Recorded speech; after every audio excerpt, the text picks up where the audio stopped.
Mentioned this to you before, but one of my all-time favorite actors is none other than the brilliant Michael Caine. I mean, I know he announced his retirement recently, but he is a good actor, and he's one of those people, I think, that yes, he's sort of played to type, a little bit like another chum, Sir Sean Connery. Sean never really hid that Scottish accent, but it didn't matter. They were believable in roles. I mean, I think that's what made them so popular.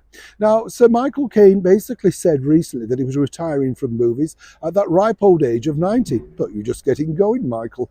But the bottom line is, he said there's not a lot of, opportunity for people of a certain age. And I mentioned this before on the show about how when you get a little bit older, even in my era now, people just wipe you off. You're suddenly seen as, well, not relative, and, there's no room for you because it's all about the young and thrusting who can do certain things.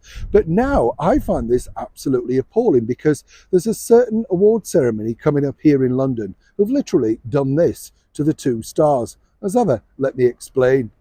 Hi, good morning. How are you? Nice to see you today. Yes, when you think about stars, and we've often said this, there's very few left of that wonderful golden era. Even Michael Caine, really, his emergence came in the latter part, some might suggest, of the studio system in the 1960s. But what I find fascinating is, particularly when you have an actor of his caliber at 90 years old, recently starring in, some say, his final movie called The Great Escaper. It's a brilliant movie, very heartwarming, and literally nice to see certain people of a certain age appearing on camera. It's all about a man who escapes his care home to go to a reunion for the Normandy beaches, all the ex-soldiers, etc. Very, very touching, Now, it also co-starred the late actress Glenda Jackson. She, of course, of the Morecambe and Wise dancing fame and the play What I Wrote. Brilliant lady, feisty, but good fun.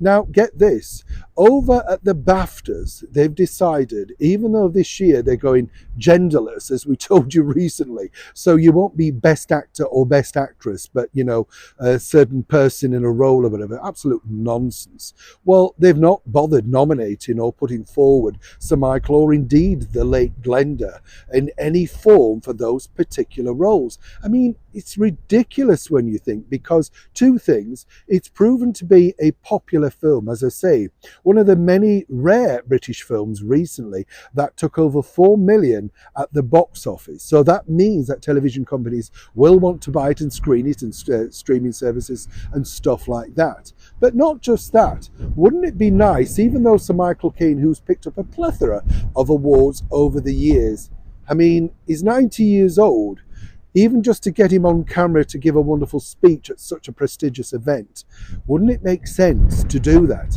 But it's the young people now that are running BAFTA that clearly feel that both Sir Michael and the late and brilliant actress Glenda Jackson are surplus to requirements. And in this age where we're wiping away people of a certain age, literally I would say the over 40s, don't you find this disgusting? Truly, I'd love to know what you think to this story in the comments below. Is there a cut-off point where we're invisible? Should you be invisible? But if you've done brilliant work like Michael and Glenda, shouldn't it be recognised regardless of any age? Please like and share and comment below. Neil Sean, Kensington, London.